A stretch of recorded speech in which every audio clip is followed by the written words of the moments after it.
good morning, good evening, good afternoon, and all the rest. I hope you're well today. Today is a very, very exciting day today.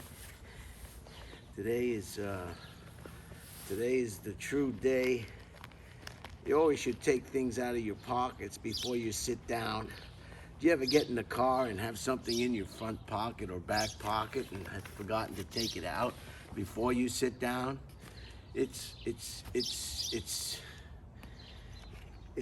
annoying. It sure is.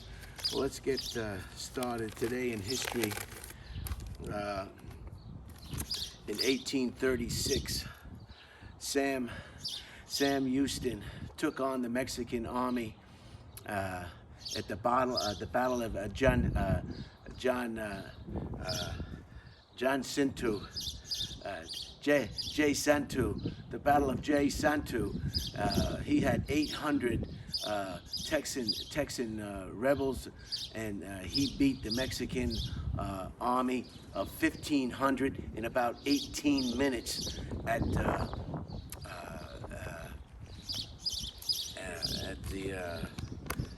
Battle of San Jacinto, and it was amazing. Sam Houston was enough.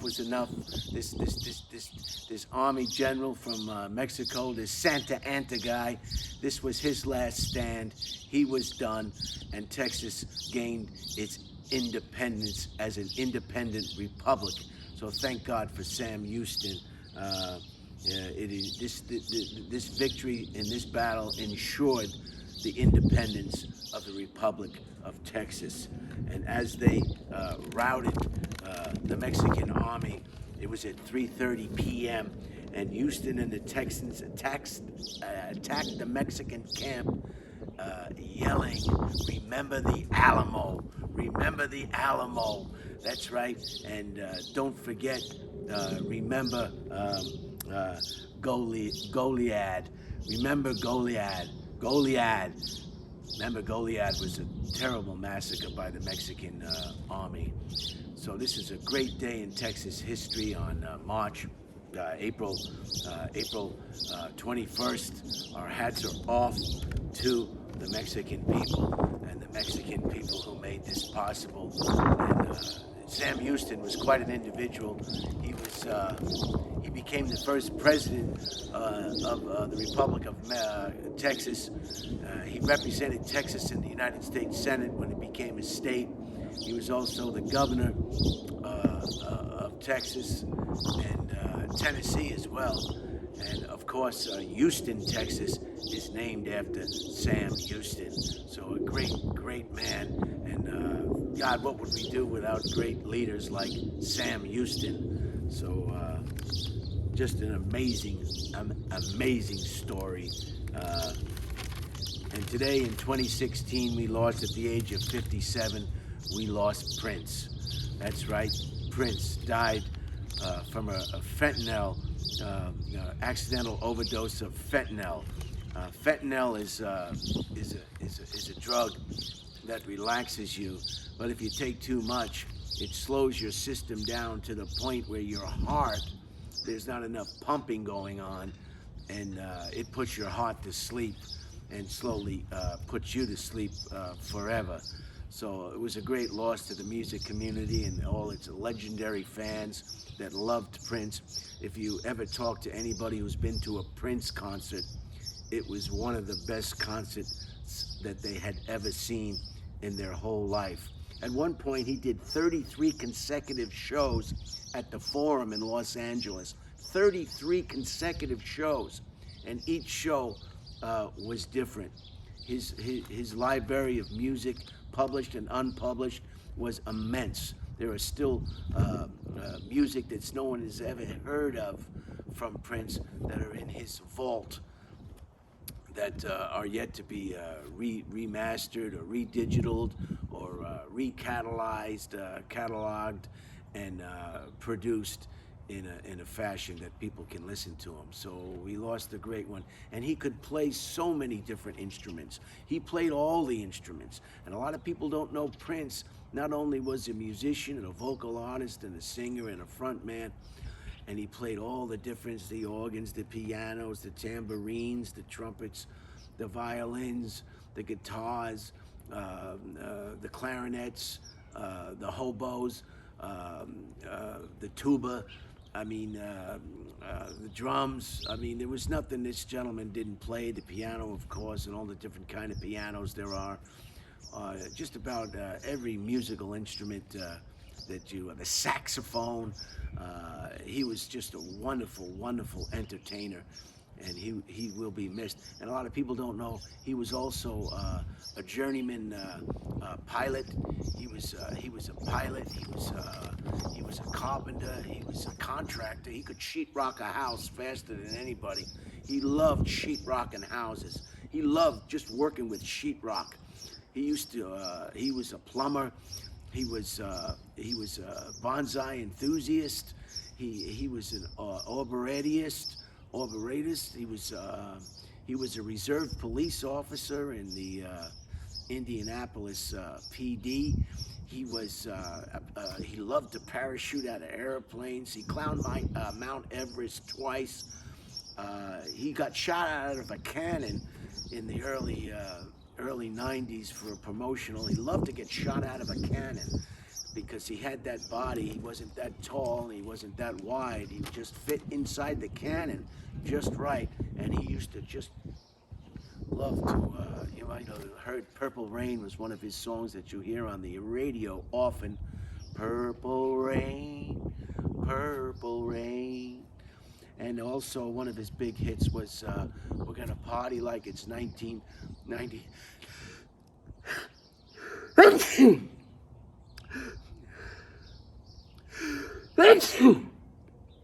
Excuse me, I'm sorry. I walked the other day and then I went in the supermarket and I think I got a chill from the air conditioner, so I'm fighting off some congestion. I don't believe it's COVID-19. It's a scratchy throat with a little bit of a runny nose from time to time, and buildup of, I guess, phlegm in the throat area. So I hope it goes away. But Prince was unbelievable. So today he died 5 years ago today, and he will be missed. Very unique artist. Very unique artist. You're probably wondering why I'm sitting in front of this garage door. I want to talk a little about garage doors. Also, I failed to mention that I have one of the baseball stadiums that I attended is Dodger Stadium many times. Being a resident of Los Angeles, I used to park my car. I park my car in Chinatown. It's only $4, and then I walk up to the stadium. And then when it's over, it's all downhill, and you can just leave the stadium. I don't like to be waiting online in my car to leave the stadium. It could overheat. So yeah, I love Dodger Stadium, and that's one of the, I failed to mention, of course I've been to Dodger Stadium. So you're probably wondering why I'm sitting in front of a garage. Garages are really, really special to me. I've never had a garage in my life. Yeah, I grew up in a house on Long Island, but the house unfortunately did not have a garage. And I've always admired people with garages. You can put the motorcycle in there, you can protect your automobile. And I want to talk about garages. I'm sitting in front of a garage now. I think this is a double garage. This garage is capable of containing 2 automobiles. And right now, this is the garage of my rented room, and they're using it for other items, some clothing items, some storage, and it's not being utilized for automobiles at this time. But someday I'll have my own garage, and I'm just looking forward to it. Garages come in all types and all shapes. Usually they're triangle though, and some of them you can press a button and the door will open automatically. Others you have to manually open up the garage. Some people have clickers and their garage will automatically open. Some garage doors are you have to open them up and then you put a stick. You put a stick and that holds the garage door up. I've seen that. I had a friend, Ray Dawson, who just received a brand new garage door after many years of putting that stick up there. So garage doors can come in a lot of different stages of serviceability. Some are raggedy and old, and some are brand new. You can spend a lot of money on. Hello, sir. How are you? Hey, how are you? Just fine. What's his name? Coco. Her name's Coco, and she loves people. Oh, hi. So she always wants to say hi. Hello, Coco. And she loves to smell. So. Hi. What's your name? Oh, my name's Alan. Hi, Alan. I'm Brian Holtzman. Ah, Brian, nice to meet you. Nice to meet you. Are you? Oh, am I interrupting a video? No, you can come over here if you want. Get in right in the video. Oh, don't let him touch the. No, I'm trying to avoid it. So your name is Alan? Did you Yes, say? Alan. Yeah. Nice to meet you. And this is Coco. This is Coco. Yeah. Wow, Coco. Yeah, I have a YouTube channel and I do blogs every day. You know. Ah, truly. Okay. And just talk about my new experiences here in Texas. Are you born and raised in Texas? I was not. I'm actually a transplant myself. From where? So I grew up in the Washington, D.C. area, and then we moved to South Carolina for a while, and then we transferred to Texas with my company about 10 years ago now. I got to think about that. You're working from home now? Yes. Yeah. Yeah, because you're too young to be retired. Yeah, you would think, right? I actually probably, middle 50s, so I'm not that young, Right. but I And, certainly appreciate it. Do you want to share with us your company if you can? Yeah, well, I mean, I work for Intel. Oh, wow, techie. Intel. Yeah. Very good, very good. Yeah, you'll find a bunch of people. Yeah, so that's the other thing about being in Texas. You're doing a blog right in the middle of a good amount of tech work in the U.S. So. When I walk, I pass that big place over there on William Cannon, XP, or what is it, that big...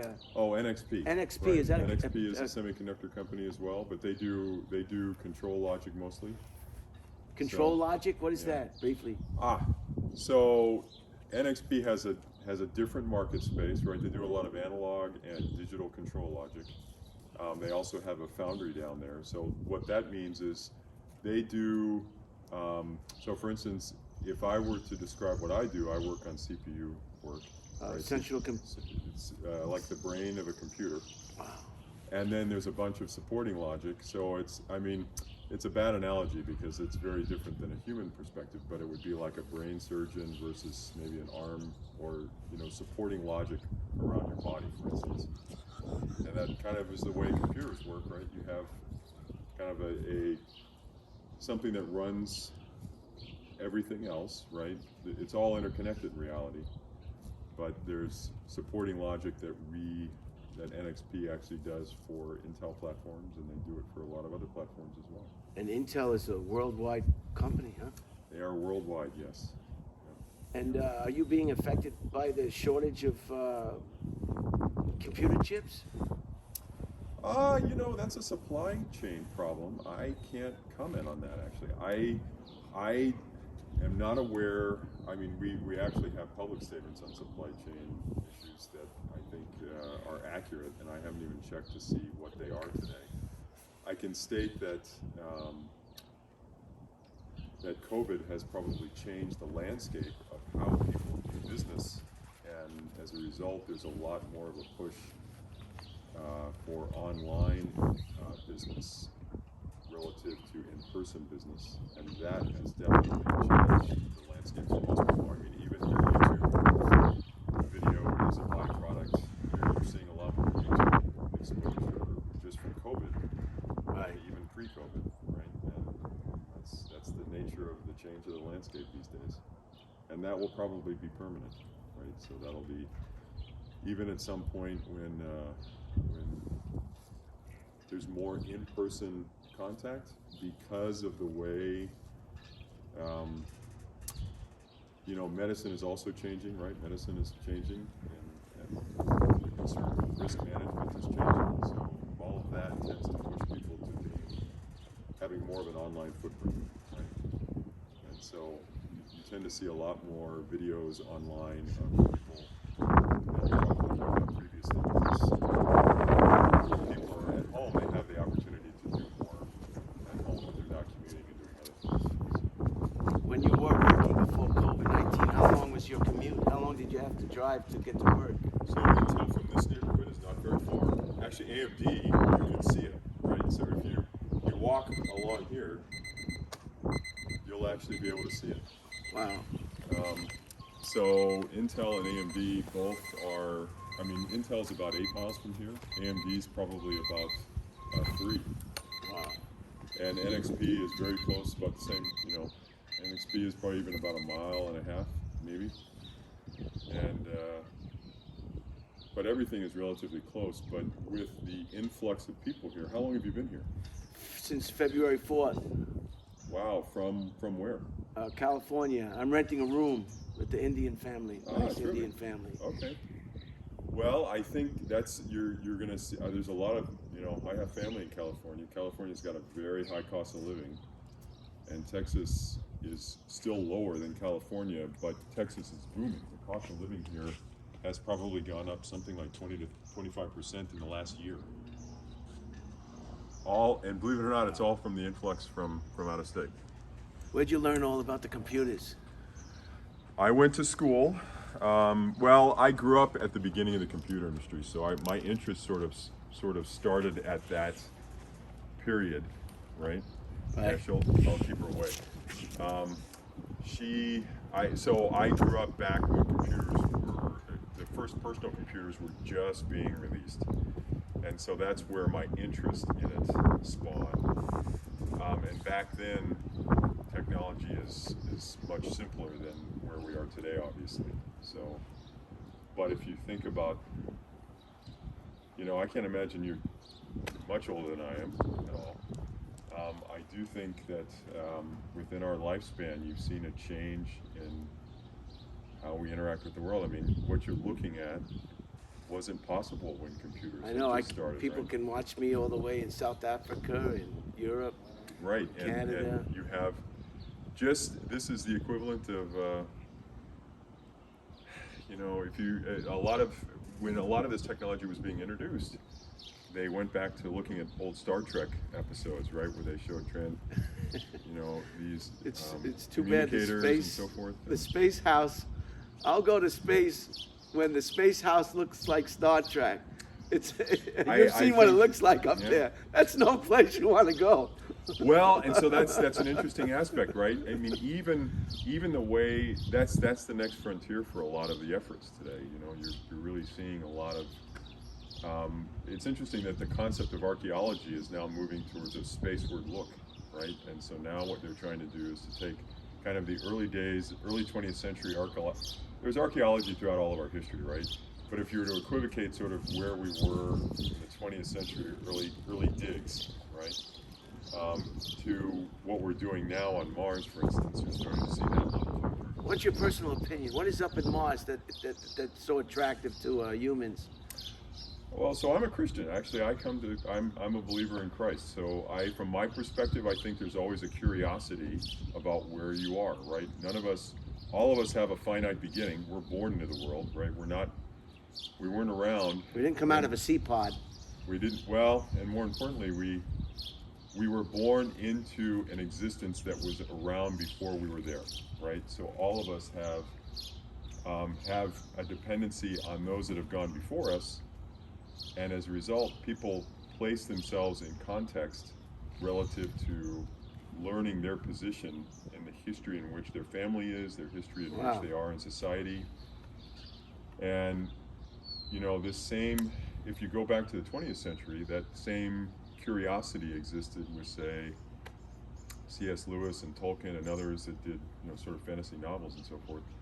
But now, the movies of the early 20th century are kind of where we are in the 21st. We're actually at that point where we're starting to explore nearby planets. Nearby is a relative term, because in reality,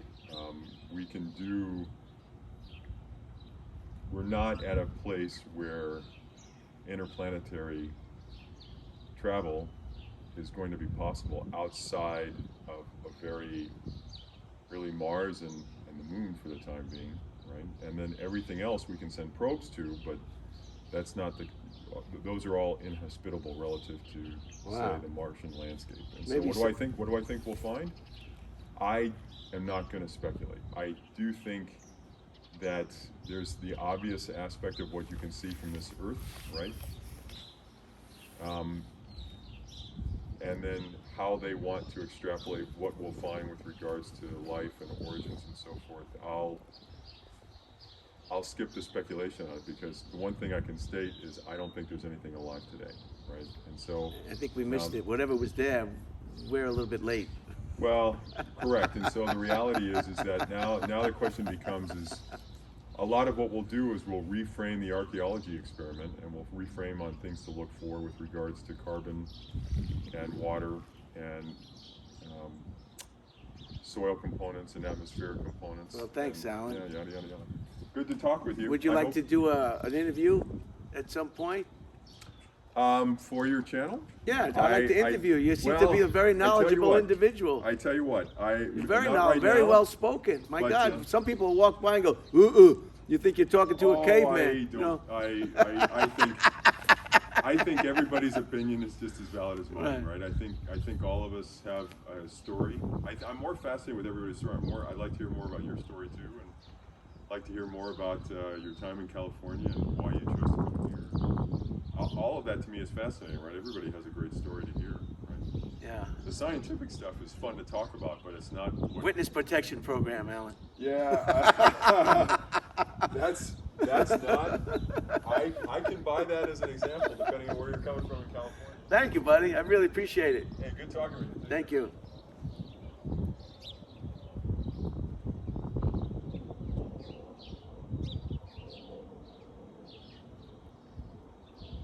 That was Alan. Now, I'm sorry, the timer went off. I actually had my timer today. It went off in 15 minutes, but Alan had a lot to say. Very knowledgeable. Computer, Intel. I think he said he worked for Intel. A lot of information coming at me real quick. I just couldn't shut him down.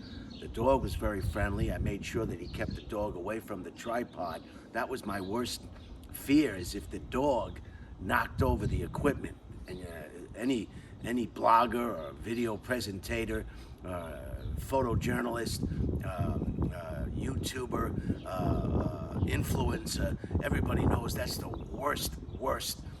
worst nightmare for any presentation as a equipment malfunction or equipment degradation or exposed nipple like on the Super Bowl with Janet Jackson.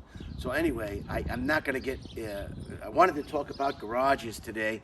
I'm going to have to pick up garages at another time. I don't have time to talk about garages, but garages are very dear to my heart. And someday I hope to have my own garage. I hope to interview him, Alan, again soon. What a knowledgeable individual. This video probably, the timer went off at 15 minutes. It probably went on for another, I don't know, 7 or 8 minutes. So I'm gonna break this off. I don't wanna hold you hostage. I'll get back with garages.